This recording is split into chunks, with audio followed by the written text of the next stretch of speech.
আমাদের দাবি একটাই, আমাদের ইঞ্জিনিয়ার ইশরাক হোসেনকে দ্রুত শপথ পাঠ করাতে হবে, কারণ ওনাকে কোর্ট থেকে রায় দিয়েছে।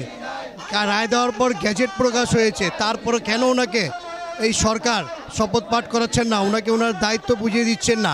আজকে এই ঢাকা দক্ষিণ সিটি কর্পোরেশন আপনার মেয়রবিহীন হয়ে যাচ্ছে। এই কারণে আমরা ঢাকাবাসী বিভিন্ন ধরনের সুযোগ সুবিধা, নাগরিক সুযোগ সুবিধা থেকে বঞ্চিত হচ্ছি। তাই আমরা অনুরোধ করব এই সরকারকে দ্রুত ওনাকে শপথ পাঠ করিয়ে ওনার দায়িত্ব বুঝিয়ে দেওয়ার জন্য।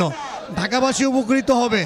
আজকে রাস্তাঘাটের অবস্থা ভালো না, আমাদের রাস্তাঘাট, ড্রেন, এদের অবস্থা ভালো না। তাই আমি অনুরোধ করব এই সরকারকে, আমাদের ইশরাক হোসেন বৈষম্যের শিকার হয়েছে। এই বৈষম্যের শিকার কেন হব আমরা বৈষম্যের শিকার কেন হব?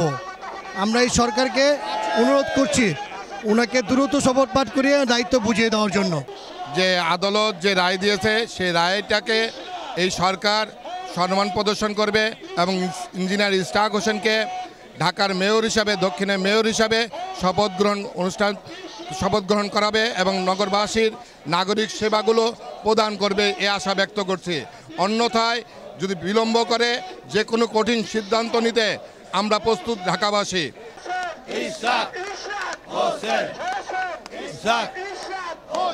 আমাদের দাবি হল যত পর্যন্ত ইঞ্জিনিয়ার ইশরাক আমাদের সিটি কর্পোরেশনে বসবেন না, অত পর্যন্ত আমরা রাজপথেই থাকবো। রাজপথে আছি, রাজপথে থাকবো যত পর্যন্ত আশিকের পথে দেখ না হবে, অত পর্যন্ত রোডে থাকবো।